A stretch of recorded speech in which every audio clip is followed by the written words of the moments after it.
The WWE is a business in which money goes out as soon as it comes in. The lifestyles of wrestlers mean that they try and figure out ways to get away from constant stress of traveling. This usually leads to improper financial management, be it because of alcohol or drug addictions to just a poor sense of responsibility. My name is John, and here we will be looking at 10 wrestlers that went bankrupt.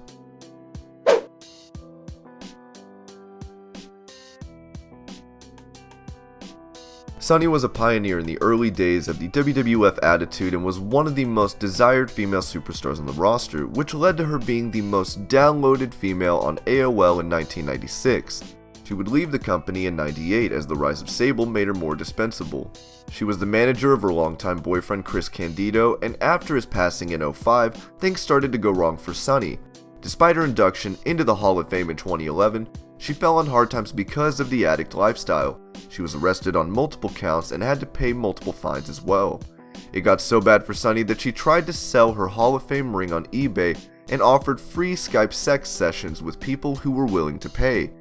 She also had to parlay into porn to make money, making only one film, and she is currently touring with her book, A Star Shattered, The Rise and Fall and Rise of Wrestling Diva Tammy Sunny, and faces 5 years of prison due to parole violations in Pennsylvania.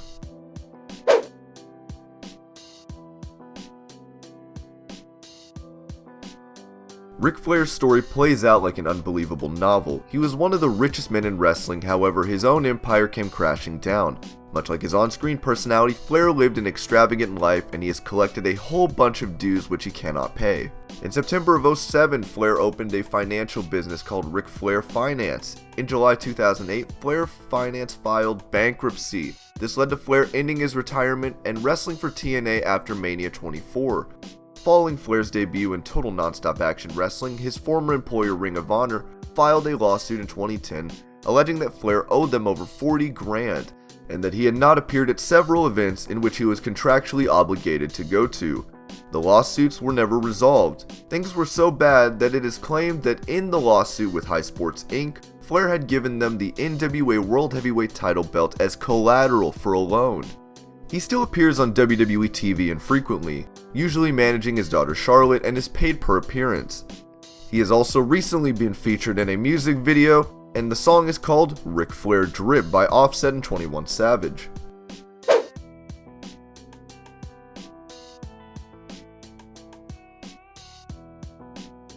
Perry Saturn is one recognizable face from the Attitude Era, having been part of the Radicals and having a bizarre mop gimmick. However, one of the bravest acts of his life ended up being one of his regrets. Saturn saved a woman from getting raped, but was shot in the process. That led to him becoming addicted to painkillers.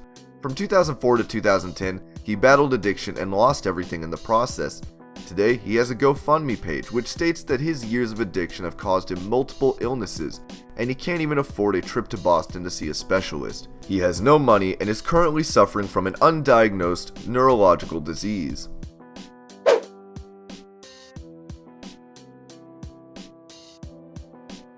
Kamala was one of the more prominent heel acts in WWE in the pre-Attitude Era. He also had the marquee bout against The Undertaker at SummerSlam 92, for which he was only paid about $13,000, compared to The Undertaker who made $500K. He was diagnosed with diabetes early in his life but did nothing about it. He would wrestle until 2010, and his diabetes would catch up to him, and he lost both of his legs by 2012. This left him unable to work, and with piling medical bills, he used to hand-make wooden chairs and sell them online with his autograph. This hasn't been enough to fix his financial situation. As of right now, Kamala is on life support and is unable to talk.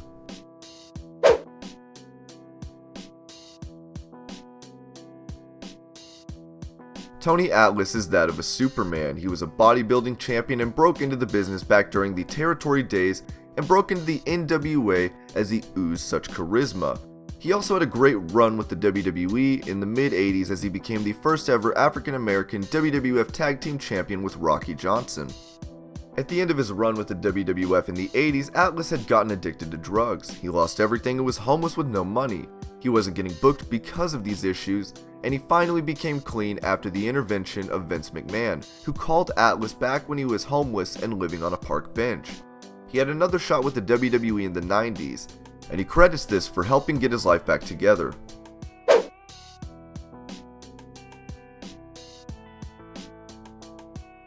The Dynamite Kid was one half of one of the most influential tag teams in wrestling history.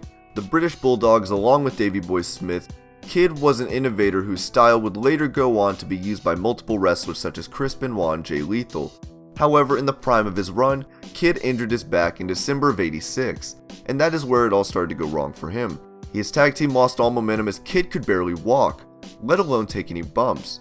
He left WWE eventually and wrestled in Japan for almost a decade, becoming a pioneer in the wrestling industry. However, he did so in tremendous pain from his back and injured his left leg. He had a pain pill addiction which spiraled into alcoholism and drug abuse. Today he is a retired paralyzed man with nothing but distaste for the business of wrestling.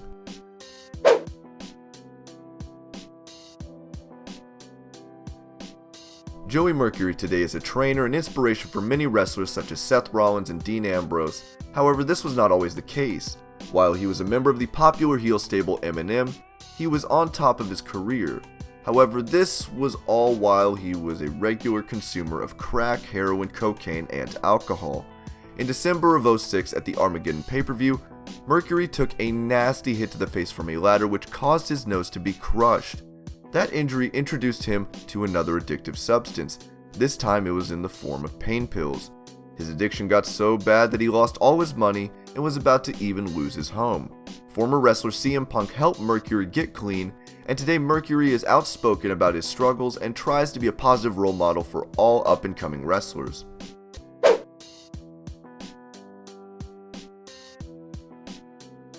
Scott Hall is one of the most remarkable stories in wrestling. Like Ric Flair, he was one of the richest men in all of wrestling because of an extremely lucrative contract in his stint with WCW.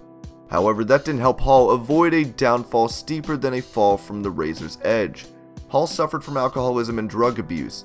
This led him to being an extremely bitter man during his run with WCW and was said to be extremely hard to deal with backstage. He had very notable public meltdowns, including attacking a comedian, Jimmy Graham, publicly for making fun of Owen Hart's death. He had multiple fines and health issues piling up, which led to the intervention of Diamond Dallas Page. DDP would help Hall recover from his addiction and started fundraising campaigns to pay for Hall's multiple surgeries. Hall today is a sober and happy WWE Hall of Famer.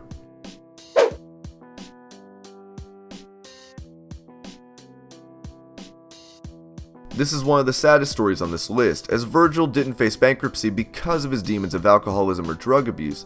Virgil's loss of his wealth came simply because time is a cruel mistress. His loss in popularity really meant he lost a steady source of income. He wasn't being booked on shows and had left WWE, which left him penniless.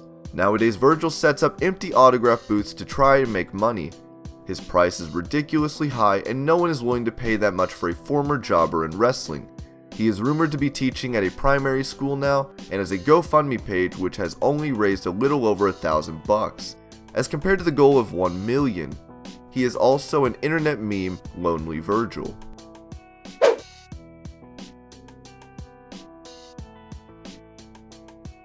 Jake Roberts is a titan of the wrestling industry. His rise in the wrestling business is remembered very fondly, as he rose using his electric charisma and captivating promos. A phenomenal worker, he was known for his famed DDT. However, just as remarkable as his rise was, so was his fall. Roberts was just another name in a long list of wrestlers who became disillusioned and moved to alcohol and drugs to cope with their hectic lives. His addiction is well documented, as it essentially ruined everything he had built. From being remembered as the famed Jake the Snake Roberts, his reputation became one of a druggie and alcoholic. Even after going through WWE-sponsored rehab in '08, Jake was back in the spiral of alcohol and drugs and had no money by 2012. In October of that year, while financially distressed and having resumed abusing alcohol and drugs, Roberts moved in with former wrestler DDP in Atlanta, Georgia. Roberts' weight had reportedly gone over 300 pounds, and he had trouble even walking normally. He needed shoulder surgery, which was paid through by crowdfunding, and at the end of 18 months, Roberts had lost over 50 pounds and regained mobility. His lasting image in the minds of wrestlers and wrestling fans alike will never be of a broken old man, but a happy Hall of Famer that fought all odds to become a better man. And these were 10 wrestlers that went bankrupt. I hope you're all having an amazing day. Thank you so much for watching Wrestling Hub, and as always, I will see you later with more wrestling videos.